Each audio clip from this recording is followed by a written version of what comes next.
নমস্কার, আমি আবারও ফিরে এলাম আজকে আরেকটি নতুন রেসিপি নিয়ে।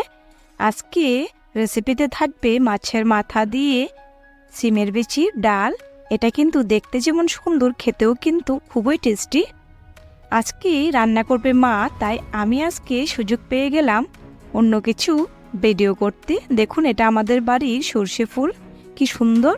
আরেকদিকে কিন্তু মা রান্না করছে। এই দেখো, মাছগুলি কিন্তু কড়াইয়ের মধ্যে দিয়ে দিয়েছে। এবার একে একে ভেজে নেবে। আর আমি এখানে সিমের বিচি ছিলে রেখে দিয়েছি। মাছের মাথাগুলিও কিন্তু ভাজা হয়ে গেছে। আর এদিকে রেখেছি পেঁয়াজ, আদা, কাঁচা লঙ্কা, রসুন। এবার মাছগুলিকে ভালোভাবে ভেজে নেবে। মাছগুলি প্রায় ভাজা হয়ে গেছে। এখন সবগুলি মাছ নামিয়ে নেবে। এবার মাছগুলি নামানো হয়ে গেলে তার মধ্যে দিয়ে দেব সিমের বিচি। সিমের বিচি যেহেতু কম, তাই তার সঙ্গে অল্প একটু মুসুর ডাল দেওয়া হয়েছে। আপনারাও কিন্তু সিমের বিচি কম থাকলে আমাদের মতো এভাবে জোগাড় করে নিতে পারেন। এভাবেই ডাল দিয়ে দিয়েছি আর বিচিগুলি দিয়ে দিয়েছি। এবার কড়াইয়ের মধ্যে দিয়ে দেবে এখন ভর্তি করে এক কড়াই জল। যেহেতু ডাল আর বিচিগুলি সেদ্ধ হবে, তাই কিন্তু জলটাও বেশি পরিমাণেই দিতে হবে। এবার তার মধ্যে দিয়ে দেব পরিমাণ মতো লবণ, দিয়ে এবার সেদ্ধ হতে দেবে। এই দেখো, ফুটতে কিন্তু শুরু হয়ে গেছে। এবার ততক্ষণ পর্যন্ত ফুটাতে হবে যতক্ষণ পর্যন্ত না ডালগুলি একদম গলে সেদ্ধ হয়ে যায়। এই দেখো, ডালগুলি কিন্তু একদম গলে গেছে আর সিমের বিচিগুলিও কিন্তু একদম সেদ্ধ হয়ে গেছে।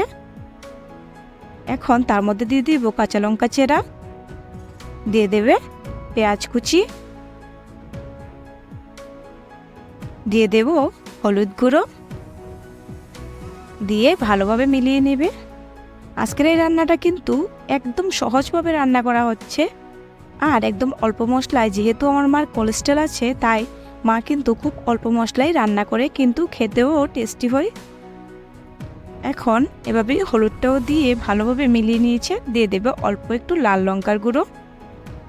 যেহেতু কাঁচা লঙ্কা দেওয়া হয়েছে, তাই লাল লঙ্কাটা খুব বেশি দেওয়া হয়নি, অল্প একটু দেওয়া হয়েছে। এবার এটা দেওয়ার পর দিয়ে দেবে এখন মাছের মাথা আর লেজাগুলি। যেহেতু মাছের মাথাও একটু বেশি, তাই আজকে আর মাছের মাথাগুলি ভাঙলো না, আস্তে আস্তেই দিয়ে দিল। আপনারা চাইলে কিন্তু একটু ভেঙে চুরেও দিতে পারেন। এভাবেই ভালোভাবে এখন কিছুক্ষণ ফুটে নেব। মাছের মাথাগুলি দিয়ে কিছুক্ষণ কিন্তু ভালোভাবে ফুটে গেছে। এবার ফুটে গেলে নেড়ে চেড়ে এবার নামিয়ে নেবে একটা পাত্রে। এই দেখুন, নামানো কিন্তু হয়ে গেছে। এখন সেই কড়াইয়ের মধ্যেই দিয়ে দেওয়া হবে তেল।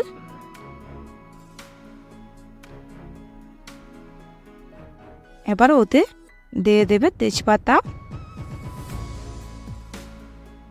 দিয়ে দেবো অল্প একটু পেঁয়াজ কুচি, দিয়ে এবার পেঁয়াজ কুচিগুলিকে হালকা একটু ভেজে নেবে।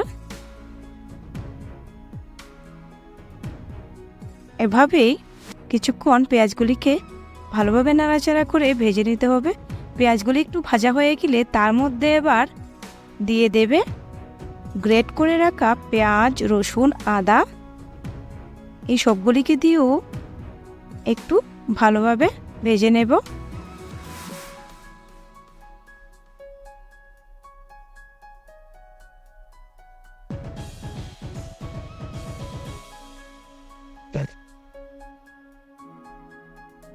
এবার ভালোভাবে ভাজা হয়ে গেলে জিরে আর ধনে একসঙ্গে একটু জল দিয়ে সেটাকেও দিয়ে দিল। দিয়ে এবার ভালোভাবে মশলাটাকে একটু কষিয়ে নেবে।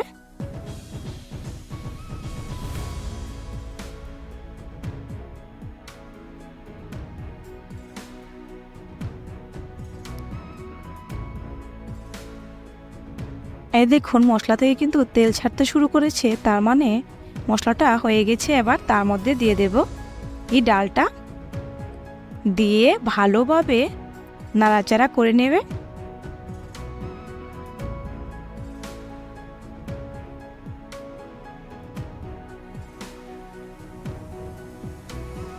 এভাবেই ভালোভাবে নাড়াচাড়া করে 5-7 মিনিট ভালোভাবে ফুটতে দেওয়া হবে। এভাবে কিছুক্ষণ ফুটে গেলেই কিন্তু রেডি হয়ে গেছে আজকে এই সিমের বিচির ডাল। এখন উপর থেকে দিয়ে দেওয়া হবে ধনেপাতা, দিয়ে ভালোভাবে নাড়াচাড়া করে নেব। আপনারাও কিন্তু বাড়িতে অবশ্যই এরকমভাবে ট্রাই করবেন। খুবই টেস্টি হয় এটা খেতে, খুবই অল্প মশলা এবং টেস্টি একটা রান্না।